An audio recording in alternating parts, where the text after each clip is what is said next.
I think prelims सबसे ज़्यादा tough इसलिए लगता है क्योंकि उसमें लक फैक्टर बहुत होता है। जहाँ मेंस में आपके पास 9 पेपर हैं to sort of show your metal,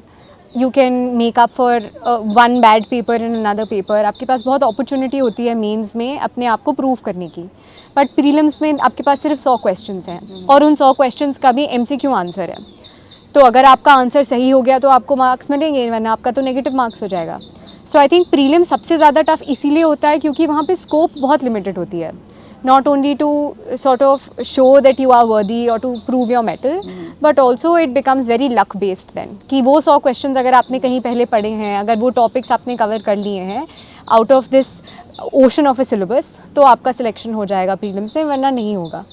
so I think इसलिए प्रीलिम्स बहुत टफ होता जाता है। And as you said, it's getting tougher and tougher every year, not merely because questions बहुत अनोखे पूछ रहे हैं or the syllabus has changed, but for the past 10 to 15 years UPSC had been following a very set pattern with respect to prelims, and now they have started changing it completely.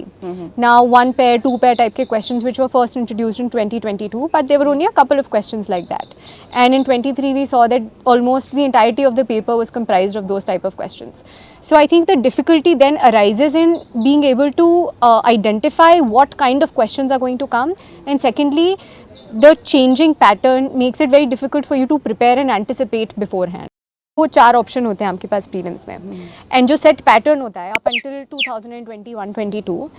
Everybody would tell you that it's okay to make an informed guess. अगर आप 4 options में से 2 options eliminate करके 50-50 पे पहुंच जाते हैं और उसके बाद भी आपको ऐसा लगता है कि यू हैव एन इंक्लिंग कि अच्छा ये आंसर हो सकता है, वो आंसर हो सकता है, तो गो फॉर इट, मार्क कर दीजिए वो answer.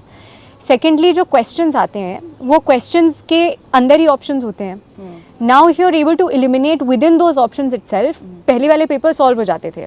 But this new pattern of 1 pair 2 pair 3 pair requires you to have upwards of 75% of accuracy for you to mark that question. अब आप इन्फॉर्म्ड गेस नहीं कर पाते हैं, तो ये इन्फॉर्म्ड गेस जब आपकी इक्वेशन से चला जाता है तो फिर बहुत कठिन हो जाता है। वो 100 में से भी 70 क्वेश्चन अटैम्प्ट करना भी